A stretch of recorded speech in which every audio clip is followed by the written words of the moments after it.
खिला दिया आपने। मिस्टर एंड मिसेज अरोड़ा जी।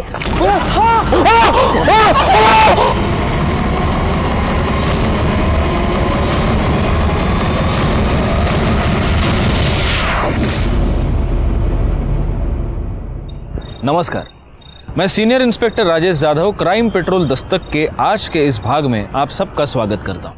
आमतौर पर लड़कियों या औरतों के ऊपर होने वाले एसिड अटैक्स की खबरें हम अखबार में पढ़ते हैं या उनके बारे में सुनते हैं, लेकिन किसी मर्द पर एसिड अटैक हुआ हो, यह घटना अपने आप में बहुत रेयर है। मैंने अपने लंबे पुलिस करियर में ऐसा कोई भी केस हैंडल नहीं किया था, लेकिन जब मेरी पोस्टिंग मुंबई के बांगुर नगर पुलिस स्टेशन में हुई थी, तब धीरज अरोड़ा पर हुए एसिड अटैक का अजीबोगरीब केस मेरे सामने आया था।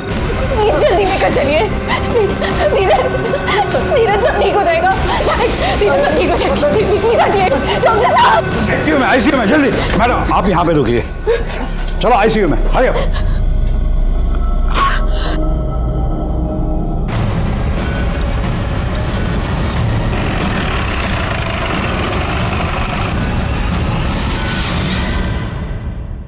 मिसेस अरोड़ा, इंस्पेक्टर राजेश जाधव, आपने फोन किया था। जी सर। कहाँ है आपके पति? सर अंदर है। आपको किसी पर कोई शक कौन कर सकता है? पता नहीं सर। कहीं ऐसा तो नहीं मिसेस अरोड़ा कि ये एसिड अटैक आप पर करना था और गलती से आपके पति पर हो गया? पता नहीं सर, मुझे कुछ समझ नहीं आ रहा है कौन है, क्या, क्यों करेगा कोई ऐसा। Okay okay, calm down. आइए आप बैठिए प्लीज प्लीज। निकाल जरा पानी आना। मैडम, आपका हाल फिलहाल में किसी के साथ कोई झगड़ा या आपकी कोई पुरानी दुश्मनी? नहीं सर, ऐसा कुछ नहीं है। अच्छा, एग्जैक्टली हुआ क्या ये बताइए। सर मैं और मेरा हस्बैंड हमेशा की तरह रात को खाना खाने के बाद नीचे बिल्डिंग में वॉक करने गए। बाप रे स्वाति, इस तरह से नान और बटर चिकन खिला दे रहोगे ना तो कल से वॉक की जगह जिम ज्वाइन करना पड़ेगा। तारीफ करना तो कोई तुमसे सीखे। चलो ठीक है, आज 20 मिनट की जगह आधा घंटा वॉक कर लेते हैं। ओके बट प्लीज 2 मिनट बैठते हैं। Dheeraj please come. तुम भी ना।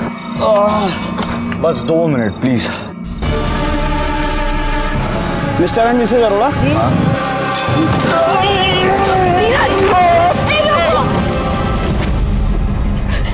लीजिए पानी लीजिए।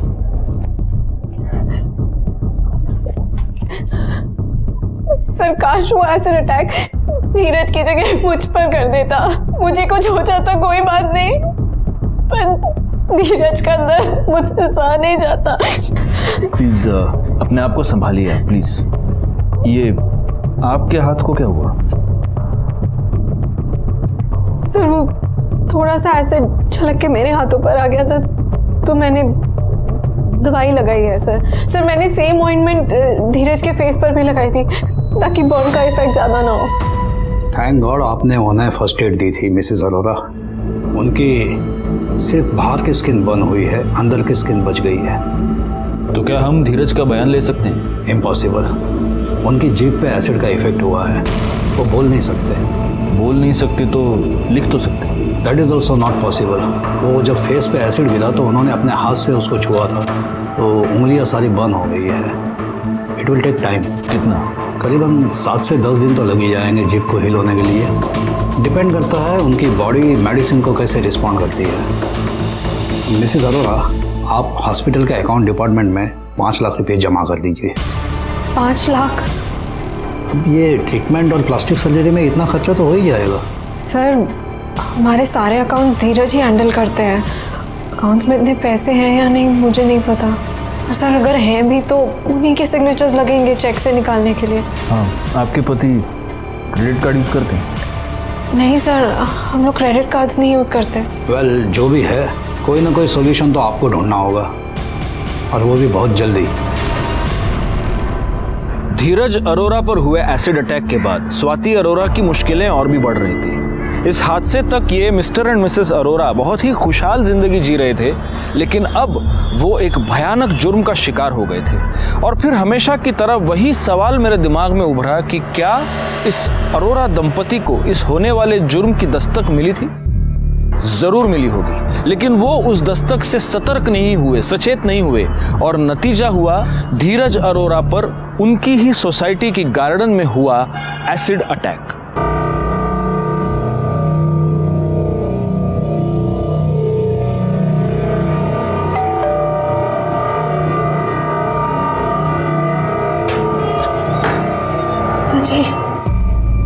तू यहाँ,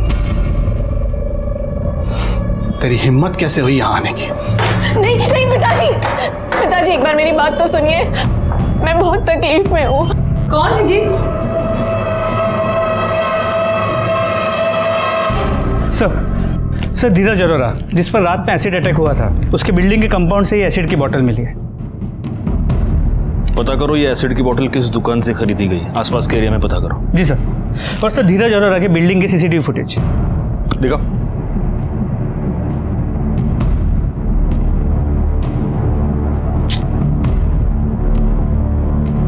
नहीं नहीं मोरे, कोई और एंगल नहीं है क्या? यहां से तो कुछ भी पता नहीं चल रहा। नहीं सर, सिर्फ इस गेट के पास के सीसीटीवी कैमरा का फुटेज है। गार्डन के पास जो सीसीटीवी कैमरा है वो वर्किंग कंडीशन में नहीं है। सोसाइटी वाले मेंटेनेंस किस बात का लेते हैं? एक काम करो, जरा रिवाइंड करो इसको ना, एक पॉज करो। अभी वो बाइक के नंबर पे जूम करना जरा, नंबर नोट कर लो और देखो ये बाइक किसके नाम पर रजिस्टर्ड है। सर वायरलेस में अभी भी खबर आई है कि मलाड के बैक रोड वाले जंगल में डेड बॉडी मिली है। किसकी? सर चेहरे से कुछ पता नहीं चल पा रहा है। क्यों? क्योंकि उसका चेहरा एसिड से बुरी तरीके से जल गया है।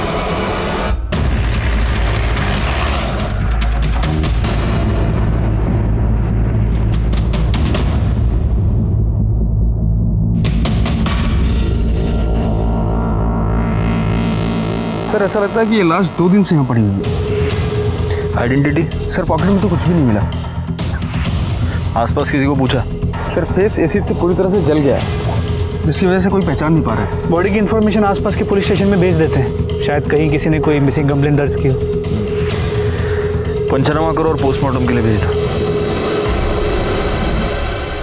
सर मलाड बैक रोड के जंगल में जो बॉडी मिली थी उसकी पोस्टमार्टम रिपोर्ट, मौत 23 जुलाई को हुई है और चेहरे पे एसिड ही फेंका गया। मौत का कारण लिखा गया है एंजाइटी, मतलब एसिड अटैक से बेचारा डर कर ही मर गया। सर बॉडी के डिटेल्स को आसपास के पुलिस स्टेशन में भेज दिया है, लेकिन अब तक कहीं भी कोई मिसिंग कंप्लेंट या कोई इंक्वायरी रजिस्टर नहीं हुई है। उनको बोलना मॉर्ग में बॉडी 1-2 दिन और रहने दो, वेट करने को बोला उनको। क्या है ना मोरे, ये बंदा और धीरज अरोरा, इन दोनों केसेस में एक सिमिलैरिटी है, एसिड। अच्छा, ये दोनों क्राइम्स एक दूसरे के 1-2 दिन आगे पीछे ही हुए हैं। हो सकता है इन दोनों क्राइम्स में कुछ कनेक्शन। सर इत्तेफाक भी तो हो सकता है, कहाँ इस आदमी की बॉडी वहाँ मलाड के बैक रोड के जंगल में मिली है और कहाँ धीरज अरोरा की उसकी बिल्डिंग में अटैक हुई है। इत्तेफाक भी कभी कभी सच होते हैं मोरे। अच्छा वो बाइक का क्या हुआ जिसके ऊपर वो बाइकर्स आए थे एसिड अटैक करने वाले? Mister and Mrs Arora, sir उसकी पूरी इन्फॉर्मेशन शाम तक मिल जाएगी। शाम तक? जल्दी करो यार, शाम तक क्या है, जल्दी बोलो उनको। सर उस बाइक के ओनर का पता चल गया है जिस पे सवार होकर उन 2 लोगों ने धीरज अरोरा पे एसिड फेंका था।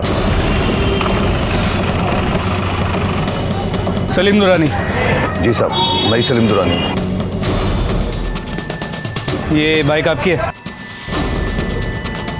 जी साहब। और ये दुकान? सब दुकान भी मेरी है।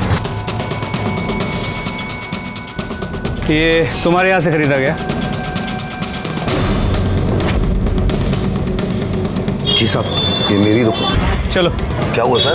बाकी की बातें थाने में करेंगे। सलीम दुर्रानी। मोरे देखो, फोटो देखो।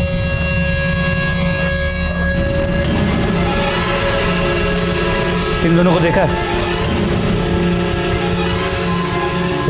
नहीं जानते? नहीं साहब, ऐसा खींच के मारूंगा ना, इधर का गाल उधर हो जाएगा।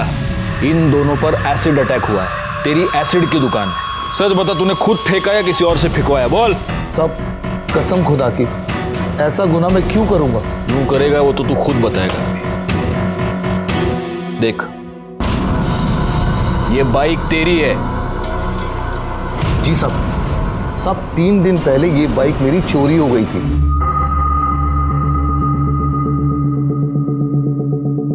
एफआईआर दिखा। बाइक चोरी हुआ ना, कंप्लेंट किया ना, दिखा। साहब एफआईआर तो नहीं कराई, वो सब पुरानी बाइक है, मैं ज्यादा यूज नहीं करता था ना साहब ये बाइक। तुम जैसे लोगों की वजह से ना क्राइम रेट बढ़ता है। साहब मैं अपने बीवी बच्चों की कसम खा के कहता हूँ साहब, ना मैंने ये तेजाब किसी पे फेंकवाया, ना मैंने फेंका है साहब। तेरे दुकान में सीसीटीवी कैमरा है? मोरे मोरे रुको, पीछे लो। ये इन 2 लड़कों पे जूम करना जरा। तो कोई पहचान वाले लगते हैं क्या? नहीं सर, किसी रेगुलर बाइक चोरी गैंग के नहीं लगते। देख लो, जानते हो इन दोनों को? देखो। हाँ साहब, ये लोग कुछ दिन पहले ही मेरी दुकान पे आए थे। भैया एक एसिड की छोटी बोतल देना। किसकी? एसिड किस लिए चाहिए? संडास साफ करना है, पुराने जमाने का है ना तो पीला पड़ चुका है। अच्छा, 1 सेकेंड। ये लो, ये चकाचक टॉयलेट साफ कर देगा। अरे एसिड की दुकान चलाते हो ना तुम? तुमको इतना भी मालूम नहीं ऐसे किसी को भी एसिड बेचना अपने आप में क्राइम है? साहब गलती हो गई, माफ कर दीजिए, आगे से नहीं होगा साहब। जाओ अभी, और ना जब तक ये केस सॉल्व नहीं होता शहर छोड़कर जा नहीं सकते, समझे? जी साहब।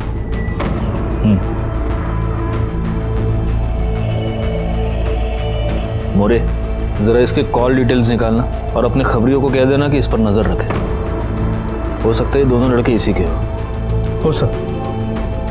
और इस वीडियो से इन दोनों के फोटोग्राफ्स बनाओ और हर पुलिस स्टेशन में सर्कुलेट करो। और ये जितने बाइक चोरी वाले गैंग है ना, उनके लोगों से भी पूछताछ करो। इस बाइक का नंबर भी सर्कुलेट करो, साला कहीं से तो इनके बारे में कुछ पता चले।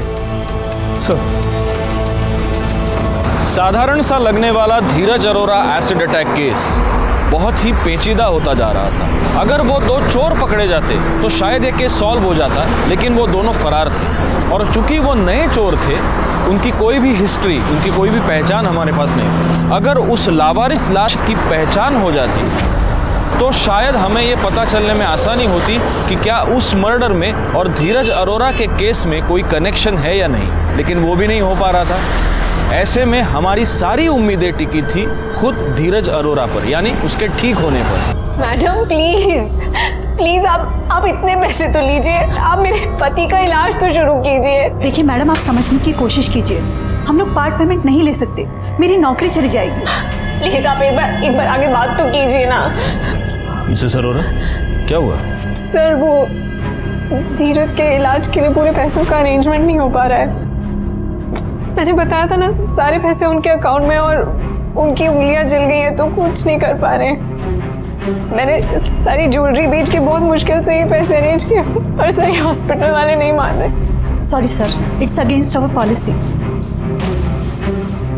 मैडम, आपके कोई रिश्तेदार नहीं है जो मदद कर पाएंगे? मतलब आपके माँ बाप, सास ससुर? नहीं सर, मैं अनाथ हूँ और मेरे सास ससुर मुझसे नफरत करते हैं। उन्होंने मदद करने के लिए मना कर दिया। हमारे बेटे ने जिस दिन तुझसे शादी की थी ना, उस दिन वो हमारे लिए मर गया था।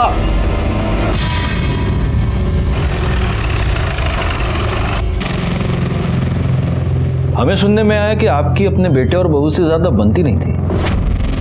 कहीं ऐसा तो नहीं अरोरा साहब कि आपने अपने बहू पर एसिड अटैक करने की सुपारी दे दी और अटैक हो गया गलती से आपके बेटे पर?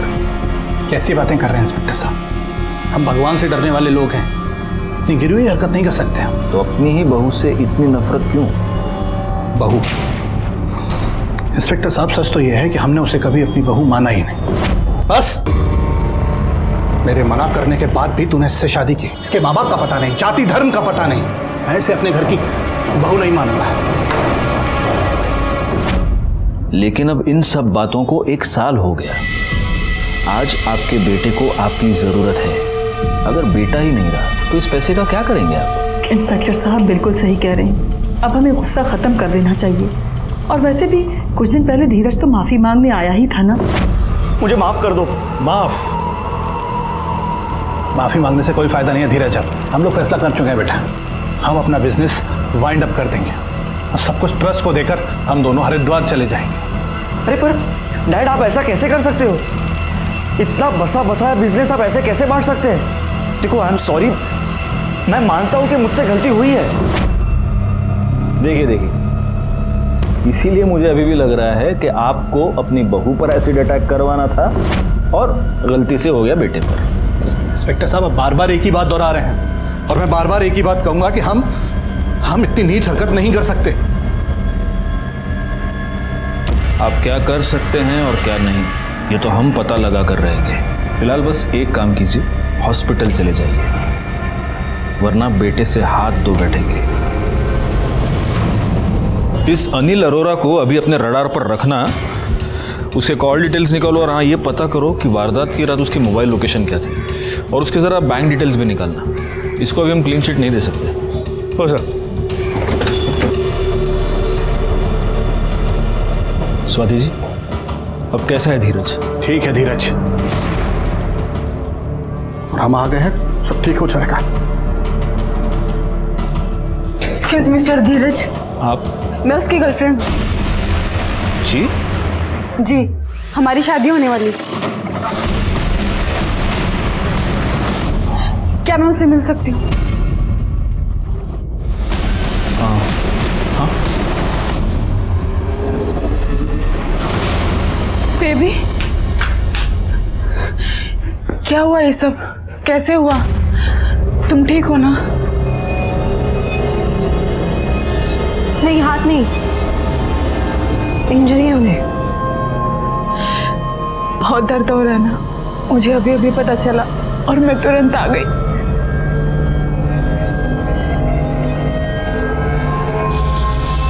आपने क्या नाम बताया था अपना? श्रेया। आपको बांगूर नगर पुलिस स्टेशन में आके हमसे मिलना होगा। सर, मेरा और धीरज का पिछले 6 महीने से अफेयर था और हम दोनों शादी करने वाले थे। और ये बात किस किस को पता थी? सर, मुझे और धीरज को।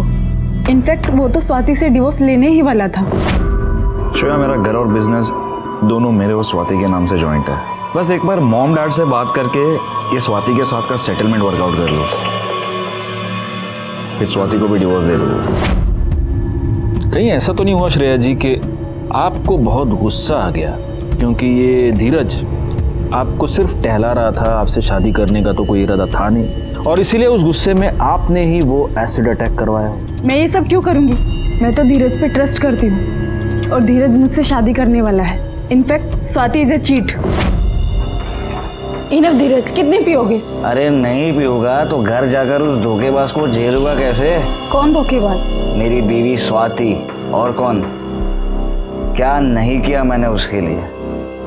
शादी होते ही प्रॉपर्टी बांट दी, हनीमून पे फॉरेन ले गया, शादी ने मुझे ही चीट किया, वो भी एक 2 टके के एग्जीक्यूटिव के लिए। सर, मुझे नहीं लगता कि धीरज का किसी के साथ कोई अफेयर हो सकता है। वो मुझसे बहुत प्यार करते हैं सर। और आप भी उनसे उतना ही प्यार करते हैं? आपका किसी के साथ कोई अफेयर? सर, ये आप कैसी बात कर रहे हैं? मेरा किसी के साथ कोई अफेयर नहीं है और ना कभी था। राजीव गौड़ कौन है? सर, वो तो दोस्त है। जब मैं धीरज के लिए लोन की बात करने गई थी तो उन्होंने मेरी हेल्प की थी। Hello ma'am, hi, this is Rajiv Kaur, how can I help you? वो मुझे लोन के बारे में पूछना था। श्योर, डेफिनेटली, आइए ना प्लीज। तो अब आपकी राजीव गौड़ से वो दोस्ती अब नहीं है? नहीं सर, इनफैक्ट उनका तो बैंगलोर वाली ब्रांच में ट्रांसफ़र हो गया और वो बैंगलोर में ही है। कहीं ऐसा तो नहीं स्वाति जी कि आपको भी जाना तो बैंगलोर ही था, इसीलिए आपने आपके पति पर ये एसिड अटैक करवाया ताकि रास्ते का कांटा निकल जाए और आप बैंगलोर? सर, आप इतनी इनसेंसिटिव बात कैसे कर सकते हैं? मेरे पति की हालत ख़राब है, मैं उनके पीछे मरी जा रही हूँ। सर, सब कुछ तो आपके सामने है और आप फिर भी ऐसी बात कर रहे हैं। एक काम कीजिए, आप ये राजीव का नंबर लीजिए। सर, आप उनसे बात कर लीजिए। वो वहीं बैंगलोर में है, वो अपनी दुनिया में खुश है और मैं अपनी दुनिया में, और मेरी दुनिया सिर्फ धीरज है। सर, उन दोनों लड़कों ने जिन्होंने सलीम दुरानी की बाइक चोरी की थी और शायद धीरज पर एसिड अटैक किया था, वो मुंबई अहमदाबाद हाईवे पर एक पेट्रोल पंप पे देखे गए थे। ये देखिए सर। ये उस पेट्रोल पंप के पीछे का सीसीटीवी फुटेज। पिंटू और बबलू के बारे में इंफॉर्मेशन मिलने के बाद हमारी टीम इस धीरज अरोरा केस में दोबारा प्रोएक्टिव हो गई। एक बात तो क्लियर थी, मुंबई में धीरज अरोरा पर एसिड अटैक करने के बाद ये दोनों अहमदाबाद की तरफ भागे थे। अब हमारी टीम ये पता करने में जुट गई थी कि क्या ये दोनों अहमदाबाद गए थे या रास्ते में ही हाईवे से कट कर किसी और गांव या शहर में छुप गए थे। सर श्रेयापन के कॉल रिकॉर्ड्स वो सच कह रही है। वो और धीरज अरोरा रेगुलर टच में थे और दोनों के बीच लंबी लंबी बातें होती। मोरे, वो स्वाति अरोरा का दोस्त क्या नाम है उसका? राजीव गौड़। राजीव गौड़, उसके बारे में कुछ पता चला? सर मेरी रिक्वेस्ट पे बेंगलोर पुलिस इस राजीव के बेंगलोर ब्रांच के ऑफिस गए थे, तो ब्रांच मैनेजर ने कहा कि राजीव ने वहाँ ज्वाइन तो किया है लेकिन फिलहाल शिफ्टिंग के लिए छुट्टी पे है। ब्रांच मैनेजर को कहा है बेंगलोर पुलिस ने कि जैसे ही वो आए बेंगलोर पुलिस को इन्फॉर्म कर दे। एक काम करना, ये स्वाति और राजीव इन दोनों के भी कॉल रिकॉर्ड्स और लोकेशन डिटेल निकालो। मुझे ज़रा एक अलग ही डाउट है, कहीं ऐसा तो नहीं कि इस राजीव ने सिर्फ बेंगलोर जाने का नाटक किया, दिखाने के लिए ड्यूटी ज्वाइन कर ली और अब शिफ्टिंग के नाम पे छुट्टी लेकर वो मुंबई वापस आ गया और फिर उसी ने धीरज पर अटैक करवाया? Quite possible sir. ठीक है सर। स्वाति जी, आपने कहा था कि आप राजीव गौर से बिल्कुल टच में नहीं है, लेकिन आपके कॉल रिकॉर्ड ये दिखा रहे हैं कि आप दोनों के बीच हाल ही में बातचीत हुई है। ये कैसे? ये उन्होंने मुझे कंडोलेंस के लिए कॉल किया था। उन्हें उनकी कंपनी में किसी ने धीरज पे हुए एसिड अटैक के बारे में बताया। लेकिन मेरी एक थियरी है स्वाति जी, कहीं ऐसा तो नहीं कि इस राजीव ने जलन के मारे आपके हस्बैंड पर एसिड अटैक करवाया? आपको क्या लगता है? सर पर राजीव ने तो यही बोला कि जब से वो बैंगलोर गए हैं तब से वो मुंबई आए नहीं हैं। बाकी आपने अपनी ओर से तो चेक किया ही होगा सब। जी बिल्कुल किया है और हमारी इन्फॉर्मेशन के मुताबिक भी वो बैंगलोर में ही है। अरे सर मुझे निकलना होगा, मुझे धीरज के लिए खाना लेकर जाना है। जी जी सर, थैंक यू सर मेरे सास ससुर को मनाने के लिए। अगर आप नहीं होते तो धीरज का इलाज नहीं हो पाता और मुझे मेरा मंगलसूत्र वापस नहीं मिल पाता। थैंक यू की कोई ज़रूरत नहीं है, पुलिस होती ही मदद के लिए। सी सर ये स्वाति श्रेया पंत वो धीरज की गर्लफ्रेंड के बारे में जानते हुए भी उसके इलाज में कोई कसर नहीं छोड़ रही। ऐसे बीवी को डिवोर्स देने के बारे में धीरज सोच भी कैसे सकता है?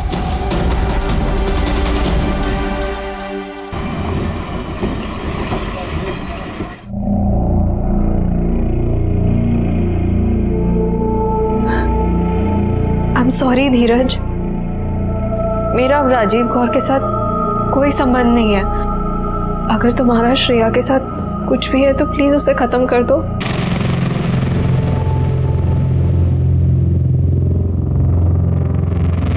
अब समझ में आया कि हमारे बेटे ने हमसे ऐसा क्यों कहा। मुझसे गलती हो गई। देखो आई एम सॉरी, मैं मानता हूं कि मुझसे गलती हुई है।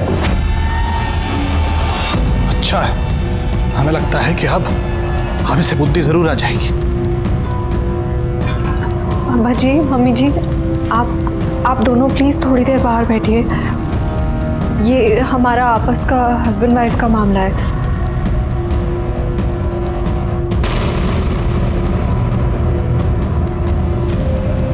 अरे धीरज, तुम ठीक हो गए? थैंक गॉड, मैं तुम्हारे लिए फ्रूट्स लेके आई।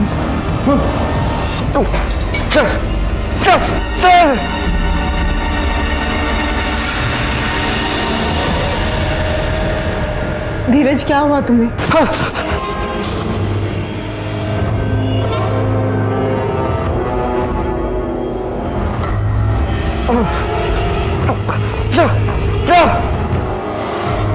आप प्लीज जाइए यहाँ से, इनकी तबीयत बिगड़ रही है। आप जाइए वरना मुझे हॉस्पिटल स्टाफ को बुलाना पड़ेगा।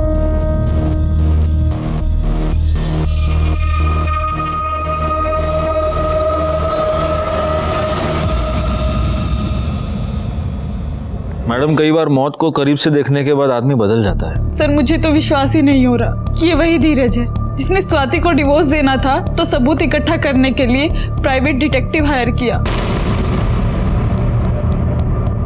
Private detective? Yes sir. आपको उसका नाम पता? सम सिंह सुनील सिंह। सुनील सिंह? जी सर, एक सुनील सिंह प्राइवेट डिटेक्टिव को मैं जानता हूँ। अगर ये डिटेक्टिव वही है तो फिर उससे बातचीत हो सकती है। बुलाओ इसे। लीजिए सिंह साहब, चाय आ गई। Black T good for health. Thank you. Really? या प्लीज।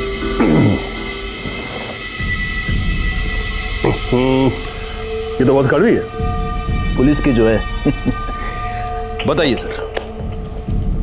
जी हाँ, ये सच है कि धीरज के कहने पर मैंने स्वाति की जासूसी की थी।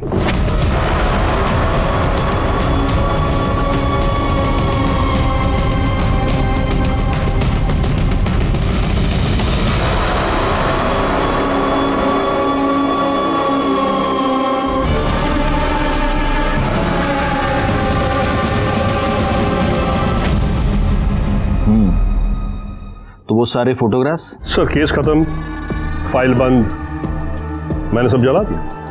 वेल, अब मैं जाऊं। You know sir, I am the busiest detective in Mumbai. Of course. लेकिन आपको वापस आना पड़ेगा। अगली बार जब आप आएंगे तो हमारे यहाँ की एक स्पेशलिटी खिलाऊंगा मैं आपको। Sure, any time. Nice meeting.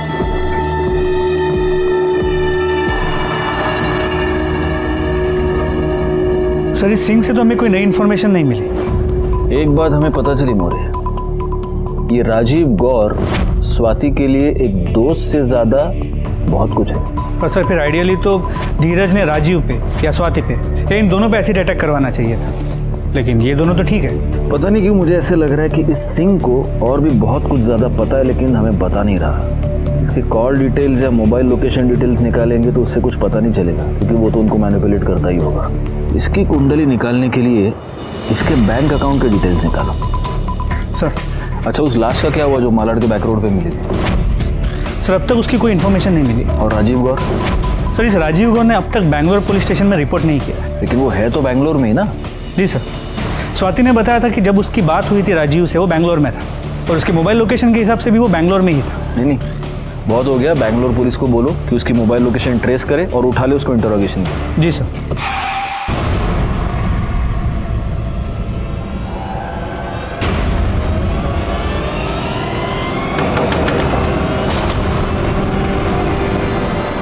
Rajiv गौर?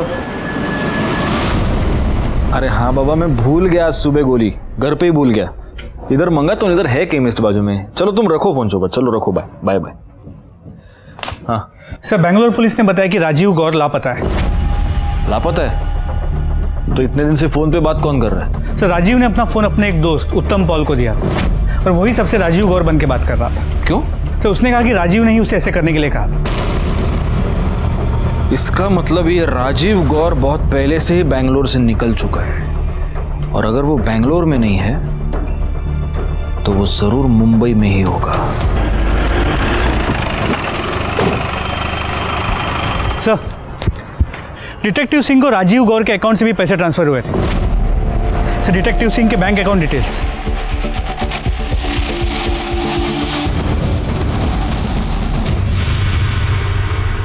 सिंह साहब, आप पिछली बार यहाँ आए थे तो मैंने आपको कहा था कि हमारे यहाँ की एक और स्पेशलिटी मैं आपको खिलाऊंगा। ये लीजिए, वड़ा पाव विद तीखी हरी मिर्च। No sir, no fried stuff for me. अरे सिंह साहब, क्या बात कर रहे हैं?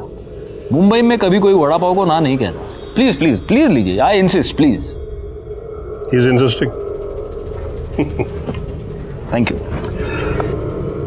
राजीव गौर ने आपको किसी की जासूसी करने के लिए कहा था। किसकी? धीरज अरोड़ा की।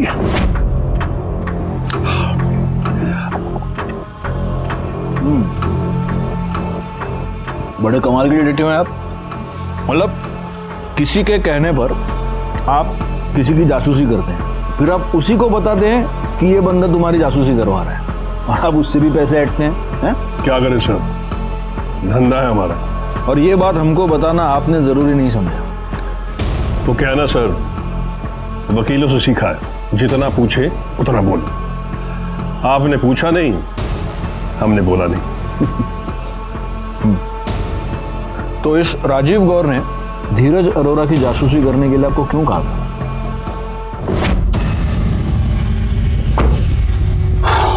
मैं बस कंफर्म करना चाहता हूं कि राजीव अरोड़ा कैसा आदमी। क्या रियलिटी में वो अपनी वाइफ के साथ लॉयल है या फिर उसका भी किसी के साथ एक्स्ट्रा मैरिटल अफेयर चल रहा है?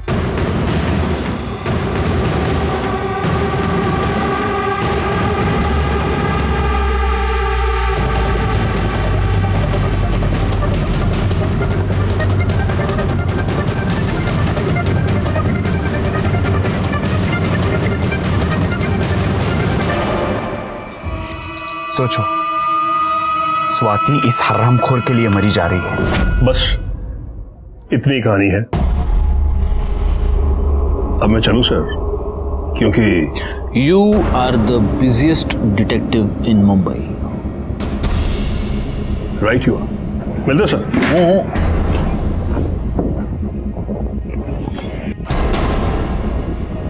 मोरे, अपने किसी खबरी को इस पर नजर रखने के लिए बोला। ये शाना अभी भी हमसे कुछ छुपा रहा है। और इस राजीव गौर का जो मुंबई का फ्लैट है वहां पर चेक करो, शायद कुछ पता चले। ओ सर।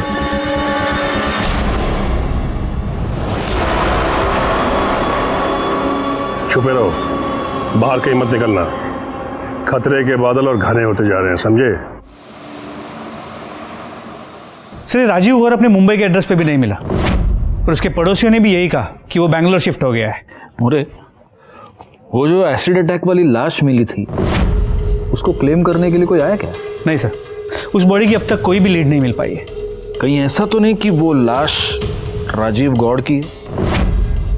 इट इज पॉसिबल, हो सकता है। देखो, मेरी एक ना बहुत ऐसी एक फारफिश थियरी है। ऐसा हो सकता है कि ये राजीव गौर स्वाति का यानी कि धीरज अरोरा की बीवी का आशिक था, तो ऑब्वियसली वो धीरज अरोरा से जलता होगा। और धीरज अरोरा को ये पता चल चुका था कि राजीव गौर उसकी बीवी का आशिक है, वो राजीव गौर से जलता था। अब धीरज अरोरा पर जो एसिड अटैक हुआ उससे एक रात पहले धीरज अरोरा ने राजीव गौर को एसिड अटैक में ही मरवा दिया, लेकिन मरने से पहले राजीव ने धीरज की सुपारी दे दी थी, इसलिए फिर धीरज पर भी एसिड अटैक हो गया। लेकिन सर, ये इतनी बड़ी थियरी हम प्रूव कैसे करेंगे? प्रूव कैसे करेंगे? प्रूव तो तभी होगा जब उस लाश की पहचान होगी। एक काम करो, उस लाश के फिंगरप्रिंट्स और बायोमेट्रिक्स राजीव गौर के फिंगरप्रिंट्स और बायोमेट्रिक्स से मैच करो। राजीव गौर के सारे रिकॉर्ड्स तुमको आधार कार्ड ऑफिस से मिल जाएंगे। सर,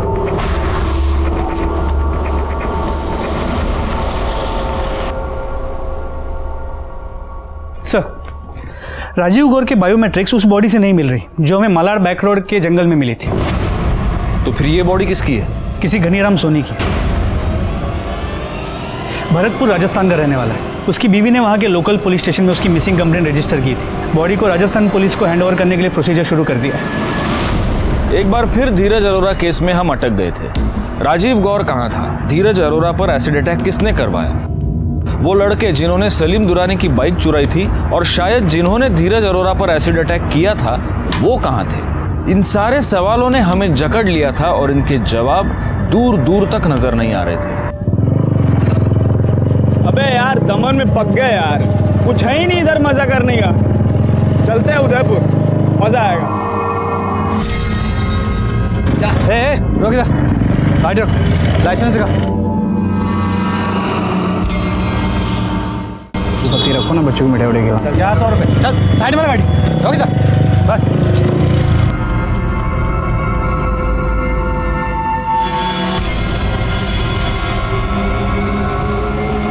रमाकांत, गाड़ी के अंदर डालो।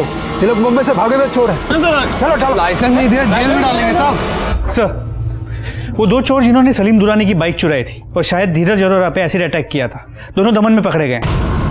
फौरन दमन जो उनको लेकर आओ मुंबई। सर,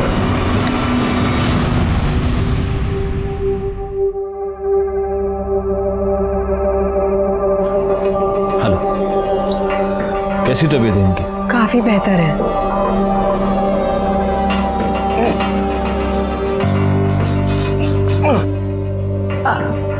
सर, पूछ रहे हैं कुछ पता चला किसने इनके साथ इतनी घिनौनी हरकत की? अभी तक तो नहीं चला, लेकिन हमारी कोशिश जारी है।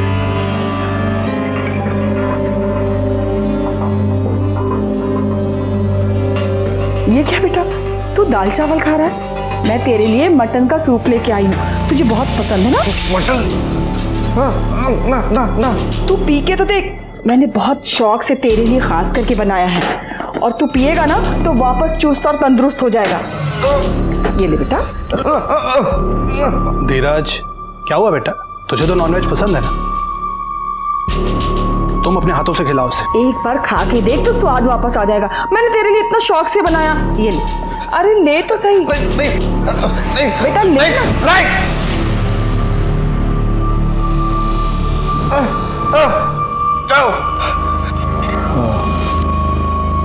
हम लोग चलते हैं।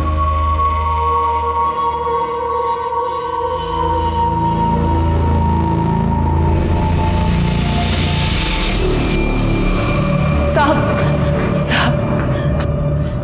वो धीरज एसिड अटैक के बाद अचानक से अजीब सी हरकतें कर रहा है साहब। समझ में नहीं आया साहब। मुझे लगा कि तबीयत खराब है शायद, इसलिए ये सब ऐसा है, लेकिन बात पे झुंझला रहा है। हमारी इज्जत नहीं कर रहा है और नॉनवेज से ऐसी नफरत कर रहा है जैसे जिंदगी में उसने कभी नॉनवेज खाया ही नहीं है। आप कहना क्या चाहती हैं? साहब, मैं एक माँ हूँ और माँ होने के नाते मेरा दिल ये मानने को तैयार नहीं कि मेरा बेटा अचानक से ऐसे बदल जाएगा। साहब, कुछ तो गड़बड़ है साहब। Excuse me. हाँ, ओके, मैं आ रहा हूँ। देखिए, मुझे अभी अर्जेंटली निकलना पड़ेगा, लेकिन मैं दोबारा आप लोगों से कांटेक्ट करूंगा। या थैंक्स। कुछ नहीं किया। बस चले चल। कोई नाटक नहीं, कोई स्टोरी टेलिंग नहीं, अब सीधा मुद्दे पे आने का। धीरज अरोरा से तुम लोग का क्या कनेक्शन है? उसके ऊपर एसिड क्यों फेंका? हाँ सर, हमारा कोई कनेक्शन नहीं है। जो भी किया सर, हमने सिर्फ पैसों के लिए किया था सर। मोरे, फोटो दिखाओ इनको। ये फोटो देखो और बताओ इनमें से किसने सुपारी दी थी। कौन था? अरे एक दूसरे का थोपड़ा नहीं, इधर देखो, कौन था इनमें से? नहीं साहब, हम इनमें से किसी को नहीं जानते। अरे इनमें से कोई भी नहीं था तो कौन था? साहब, वो टोपी लगाता है ऐसे गोल सा और हाथ से पाइप पीता रहता है। Detective Singh.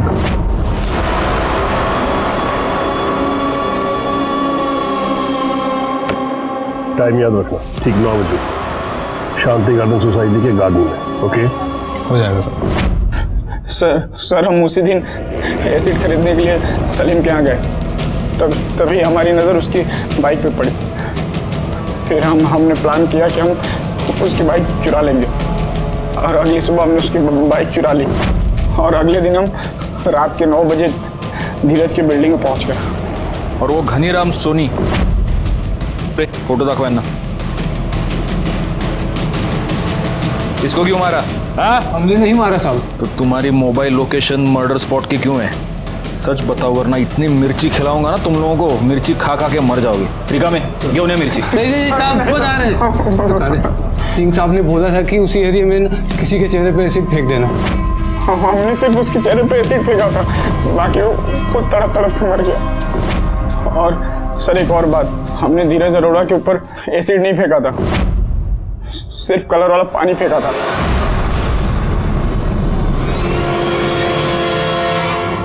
Not possible inspector, वो एसिड का ही अटैक था। उनके चेहरे पर एसिड के बर्न्स है। हम सच बोल रहे हैं साहब, हमने पानी फेंका था। सिंह साहब ने हमें पानी फेंकने के लिए ही कहा था।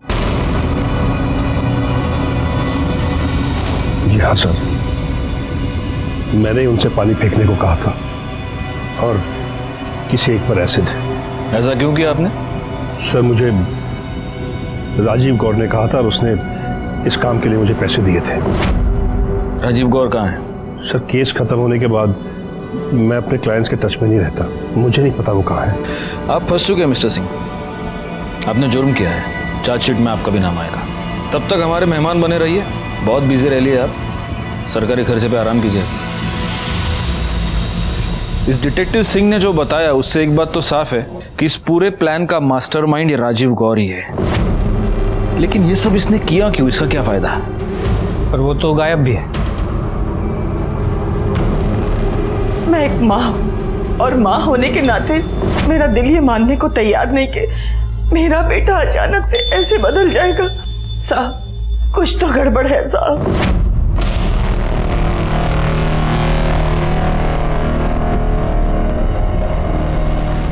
Hello doctor Rao. सर, हमारे कहने पे डॉक्टर दर्पण ने धीरज अरोरा का रेटिना स्कैन किया और उसके रेटिना स्कैन के इमेज को उसके आधार कार्ड डिटेल्स के साथ मैच किया। सर ये देखिए रिपोर्ट।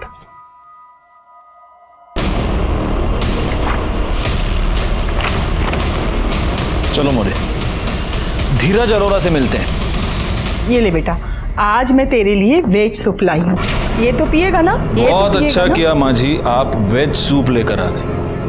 आपको चिंता थी ये मटन क्यों नहीं खा रहा, ये कैसे खा सकता है, ये वेजिटेरियन है। नहीं नहीं इंस्पेक्टर साहब, मेरा बेटा बचपन से नॉन वेजिटेरियन है। नहीं, आपका बेटा नॉन वेजिटेरियन है, लेकिन ये आपका बेटा नहीं है, ये आपकी बहू का आशिक है, राजीव कौर।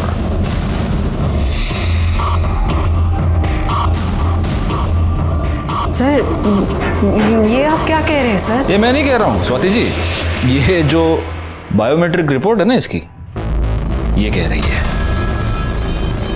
बहुत धोखे में रखा आपने हमको स्वाति जी और राजीव गौड़, लेकिन डिटेक्टिव सिंह ने हमें सब कुछ बता दिया है। आधी बात हमें पता चल चुकी है, अब पूरी बात आप हमें बताएंगे। मुझे सिंह ने बता दिया था कि धीरज मुझे डिवोर्स देकर वो श्रेया से शादी करना चाहता है। मुझे कोई प्रॉब्लम नहीं थी, मुझे राजीव से प्यार था, पर मुझे धीरज की प्रॉपर्टी चाहिए थी। तो मैंने एक प्लान बनाया। मेरे पास एक प्लान है।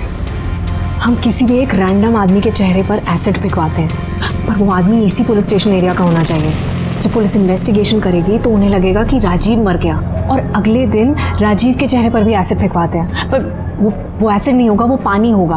और जैसा मैंने फिल्म में देखा था, मैं एसिड में पेट्रोल मिला के तुम्हारे चेहरे पर लगा दूंगी, चेहरा भी जल जाएगा और जान भी नहीं जाएगी। फिर प्लास्टिक सर्जरी से राजीव का चेहरा धीरज जैसा हो जाएगा। सबको लगेगा कि ये धीरज ही है और हम पूरी जिंदगी साथ में बिता सकते हैं। फिर प्लान के मुताबिक हमने वैसा ही किया। रात के अंधेरे में गुंडों ने राजीव के चेहरे पर पानी फेंका और चेहरा जलने का बहाना करके हम ऊपर फ्लैट में चले गए। Listen to me, मुझसे नहीं होगा। क्या बात कर रहे हो राजीव? शादी करनी है ना? करनी है ना? तो बैठो बैठो, मैं थोड़ा एसिड लगा देती हूँ। नहीं होगा।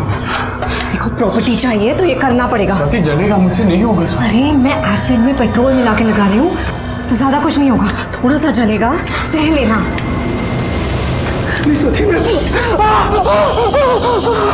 चेहरे के साथ साथ उंगलियों पर भी थोड़ा लगा दिया ताकि फिंगरप्रिंट और सिग्नेचर का लफड़ा ना हो, और अपने हाथ पर भी थोड़ा डाल लिया ताकि किसी को शक ना हो। पुलिस को गुमराह करने के लिए आपने राजीव का फोन बेंगलोर में ही छोड़ा, उसके एक दोस्त के पास, लेकिन हमें पता चल गया कि राजीव बेंगलोर में नहीं है। लेकिन एक बात हमें अब तक पता नहीं चली है स्वाति, आपके असली पति धीरज अरोरा वो कहाँ है? उसे तो मैंने और राजीव ने पहले ही मार दिया था और बोरीवली के जंगल में फेंक दिया। एक बात मैं समझ नहीं पा रहा हूँ स्वाति, ये सारे आइडियाज तुमको आए कहाँ से? मैंने एक फिल्म में देखा था। फिल्मों में जो दिखाया जाता है वो फिक्शन होता है, फिक्शन। लेकिन तुम्हारी नासमझी की वजह से 2 लोगों की जान गई और ना जाने कितने लोगों की जिंदगी बर्बाद हुई। Now I will see to it कि तुम जिंदगी भर जेल में सड़ो। स्वाति की बताई हुई जगह पर हमें धीरज अरोरा की डेड बॉडी मिल गई। स्वाति को अरेस्ट कर लिया गया, आज भी उस पर कानूनी कार्रवाई चल रही है। राजीव गौर के जख्म अभी भी भरे नहीं हैं और इसलिए मेडिकल ग्राउंड्स पर वो आज भी अस्पताल में है। लेकिन जैसे ही हमें डॉक्टर से क्लियरेंस मिलेगा, घनीराम सोनी और धीरज अरोरा के मर्डर केस में उस पर भी कानूनी कार्रवाई की जाएगी। मैं इंस्पेक्टर राजेश जाधव आपसे विदा लेता हूँ, दोबारा मिलूंगा, तब तक सतर्क रहिए और देखते रहिए क्राइम पेट्रोल दस्तक, क्योंकि मकसद बताना नहीं बचाना है। जय हिंद।